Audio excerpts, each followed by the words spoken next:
You know, when you've been a part of gaming culture ever since you were a little kid, you tend to notice things. I grew up with games like Resident Evil and Silent Hill. Hell, I still have my copies of the games. Ah! Oh my god, what are these meaty things? But back onto point and skipping my horrendous nightmare Flesh and Blood, when it comes to horror games, we've seen quite evolution from games that have various elements to them. From the infamous camera angles of Resident Evil to the camera-based gameplay of Five Nights at Freddy's. Welcome to Five Nights at Freddy's. The way you get scared certainly has become varied in the last couple decades. One thing that people often take into consideration in horror games is the story. And to be honest, the story can certainly be a great factor in how scares can be incorporated. After all, there are reasons why people can tote games like Silent Hill 2 as a means of brilliant writing that have been analyzed for years after its release. Oh, but Kamen, can you just sell games based on their story alone? Even if there's no gameplay? What are you, stupid? Of course you can! Then again, there are people who like to say things akin to, because we gamers, you and me, don't give a the stories don't matter to us. Cocaine's a hell of a drug. but that's subjective. And speaking about that, let's talk about the letter.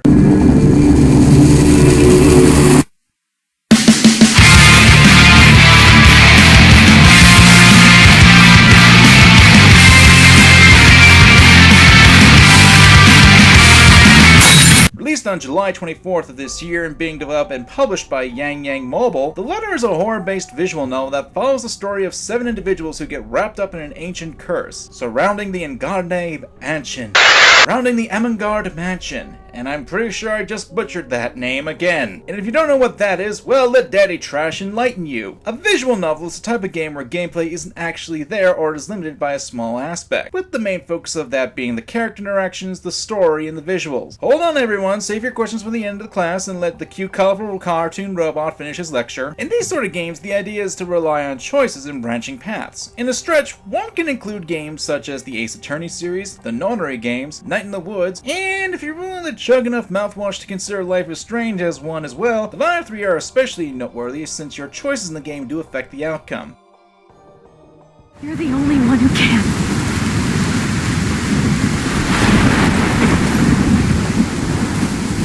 Hi, I'm Dave Brown, the lampshade.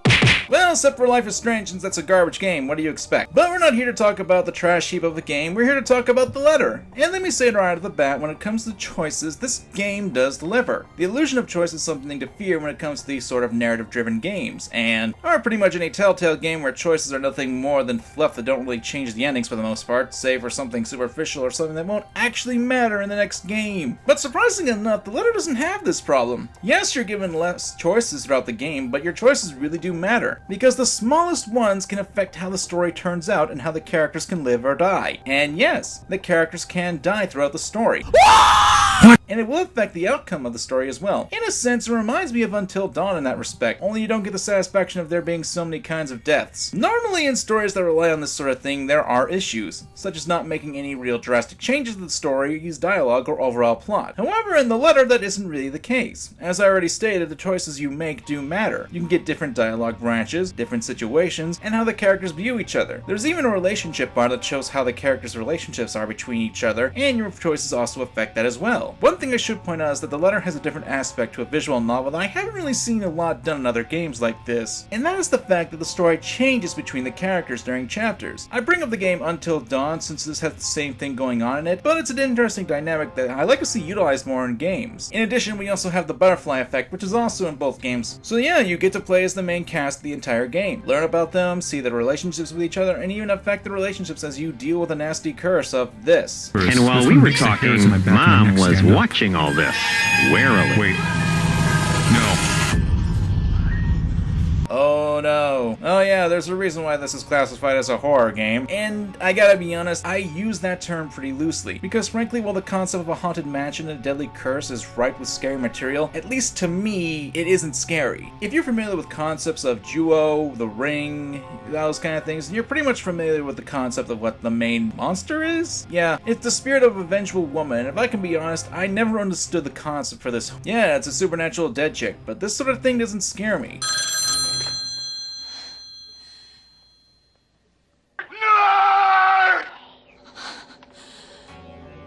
among the long list of things that scare me, creepy woman with long black hair and a poor fashion sense doesn't really rank up there, you know? I don't know, the concept in theory is scary, but when actually put into play, I fail to see how a ghost of a twig woman can possibly be a threat to a number of people in the cast. Doesn't help that the plot has some familiar vibes to other famous horror franchises. The Ring, Duo, The Grudge, Zebra Man. Okay, maybe that last one isn't a horror, but whatever. Don't laugh, that's an actual movie. May need to talk about that sometime. But yeah, the stringy-haired ghost girl is one of the most overused horror monsters, tropes, cliches, I don't know. And with that, it comes with the worst things I have to say about not only this game, but in reality the motivation of this kind of character. So for those not in the know, a spirit like this is in Japanese mythology is called an onryo, basically a ghost of a woman who has greatly been wronged in life and now seeks vengeance on the living. And that's something that really gets to me, since the ghost usually goes after everyone besides the one they were wronged by. Why? These are innocent people who have little to no connection to what happened with the cursed soul. Heck, why even go after these people? I mean, you can say that it's a wrathful spirit that doesn't care, but that's the biggest hypocrisy I've ever seen. You're an innocent person, you get killed, and then you decide to kill people who are innocent? What? I'm sorry, but while madness is a good motivation, the fact that the ghost goes after everyone except the one who wronged them has always irked me, and that's used as an antagonist. I get it. In this game, it's impossible, and I'm not going to really spoil the story too much since, you know, I actually do like this game. Hell, I don't even see this as a detriment to the game itself. This is just something that irks me about the trope and the kind of monster that's used. And it isn't a death sentence for the game for its story for everyone. If you love stuff like Ju-on or The Ring, then this game is right up your alley and I do highly recommend it. Not to mention the characters themselves are interesting enough to make you care about them. For example, one character named Ashton may be a bit too skeptical and can be an asp to the point of the game changing his name to Ashhole. I grew to love the character simply because of his ringtone. Stop, I'm Ash from Deluxe City. Baggers, watch out, can't beat me. Looking for trouble? Better not lie. I'm a cool dude, pretty fly for an Asian guy. Sup, I'm Ash from Deluxe Cocaine City. is a hell of a drug. Baggers, watch. So while I don't find the game scary per se, I do recommend the game for you to play. There are a lot of choices and endings that you can get throughout the playthrough, and there is replayability here for the players who want to get various endings. Or if you're like me, you managed to get everyone killed in the end because you're an idiot and... Now, there is one thing I do have to say about this. There is a little bit of gameplay, and it comes in the way of quick-time events. No.